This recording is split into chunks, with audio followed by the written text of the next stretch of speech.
Germany's central bank backs study of role in Nazi crimes.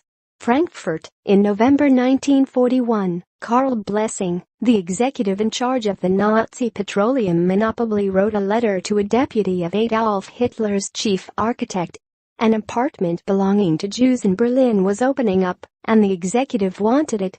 After the war, Blessing became president of Germany's central bank.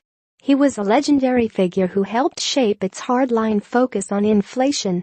The letter, however, undercuts his image as a Nazi resistor and hints at some of the uncomfortable revelations that could emerge from a new research project, which will explore in greater detail than ever before the involvement of German central bankers with the Hitler regime.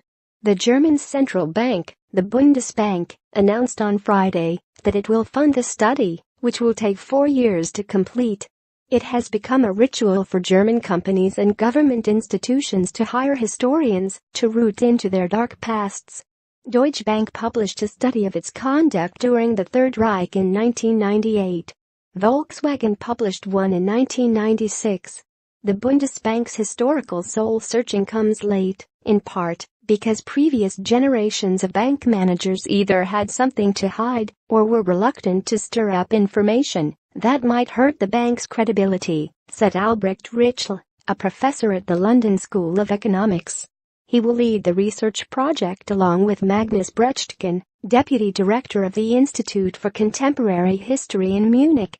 Central bank archives have long been accessible to researchers, and there have been numerous studies of the Reichsbank, as the central bank was known before Germany's defeat in World War II. But, Mr. Ritschl said, some unpleasant questions were not asked.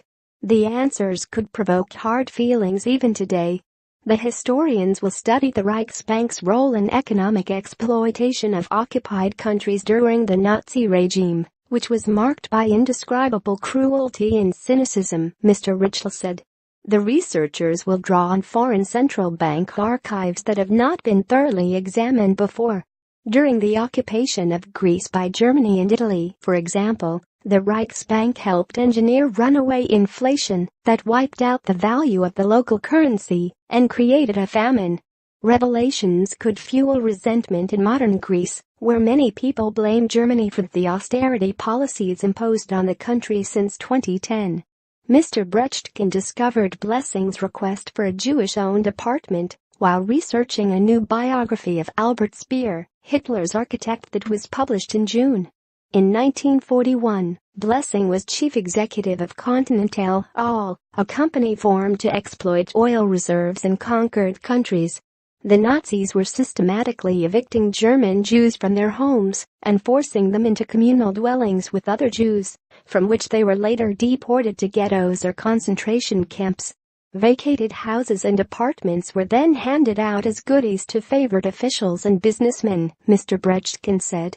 Blessing's request that such an apartment be allocated to Continental was an indication that he was well aware of the persecution of the Jews and anxious to claim a share of the assets. Mr. Brechtken said it is not clear what happened with the apartment, but that such requests were typically granted. The letter challenges Blessing's image as an anti-Nazi.